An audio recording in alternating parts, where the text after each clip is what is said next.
हरिओम.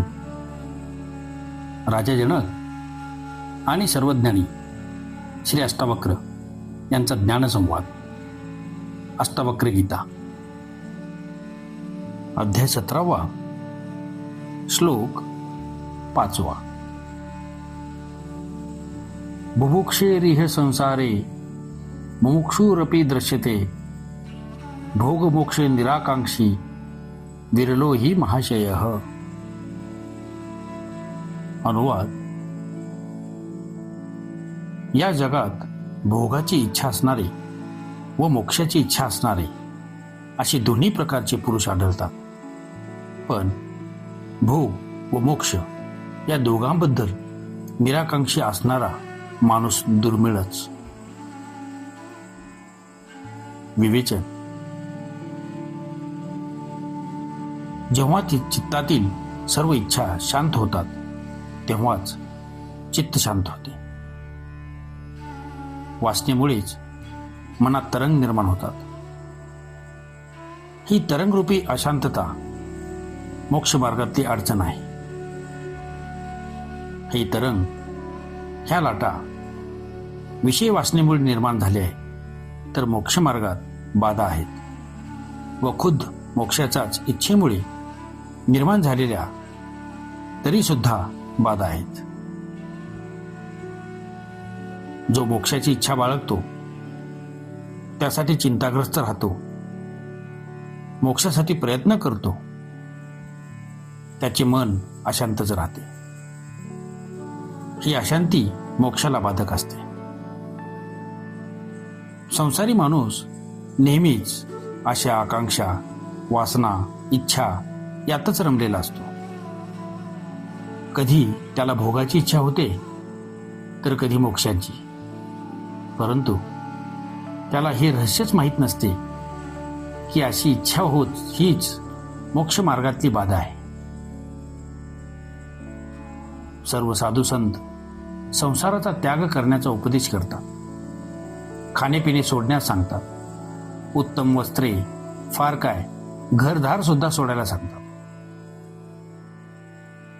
दीक्षा देऊन गंडेदोरे बांधून शिष्य व साधू तयार करतात. पण हे रहस्य सांगत नाही की संसार नव्हे तर तुमच्या इच्छा ह्याच तुमचे बंधन आहेत. त्यांचा त्याग करणे हीच मुक्ती आहे. म्हणून अष्टावक्र स्वामी सांगतात की भोग आणि मोक्ष या दोघांबद्दल जो निरासक्त आहे त्याला दोघांच्याही प्राप्तीची इच्छा नाही असाच माणूस मुक्त आहे. पण एवढा निरासक्त पुरुष दुर्मिळच असतो.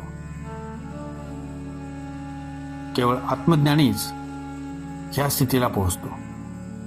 अज्ञानी तर दोन्हींचीही इच्छा बाळगतो. अध्याय 17, श्लोक 6. धर्मार्थ काम मोक्षेषु जीविते मरणे तथा कश्यापि उदारचित्तस्य ध्येयोपादेयता नहि. अनुवाद. धर्म, अर्थ, काम व मोक्ष याबद्दल तसेच जीवन व मृत्यू याबद्दल सुद्धा उदारचित्त पुरुष स्वीकाराची अथवा त्यागाची इच्छा बाळगत नाहीत. विवेचन. आत्मज्ञानी माणूस हाच खरा उदारचित्त पुरुष असतो. कारण सर्व विश्व म्हणजे एकच आत्मा आहे याची फक्त त्यालाच जाणीव असते. विश्व व आत्मा यात त्याला भिन्नता दिसतच नाही. या उलट अज्ञानी माणसाला सर्वत्र वेगळेपण, भिन्नता दिसू लागते. जो त्याचा हेतू असतो तो सफल करण्याचीच अज्ञानी माणसाची इच्छा असते. इच्छा व वासना यात तो पूर्ण बुडालेला असतो.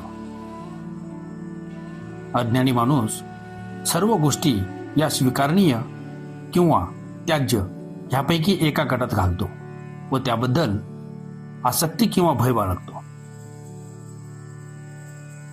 ह्यामुळे तो मुक्त नाही व उदारचित्त सुद्धा नाही. केवळ आत्मज्ञानी माणूसच धर्म, अर्थ, काम किंवा मोक्ष आणि जीवन व मृत्यू यांना स्वीकारणीयही समजत नाही किंवा त्याज्यही समजत नाही. तो या बाबींना स्वीकार करण्यायोग्यही समजत नाही व त्याग करण्यायोग्यही समजत नाही. तो यांची निंदा करत नाही किंवा प्रशंसा सुद्धा करत नाही. तो याची घृणा करत नाही व त्यांना उपयोगीही समजत नाही. अशी स्थिती प्राप्त केल्यामुळेच आत्मज्ञानी हा जीवनमुक्त झालेला असतो व अशी स्थिती प्राप्त होणे म्हणजेच मोक्ष मिळणे होय. ओम शांती शांती शांती.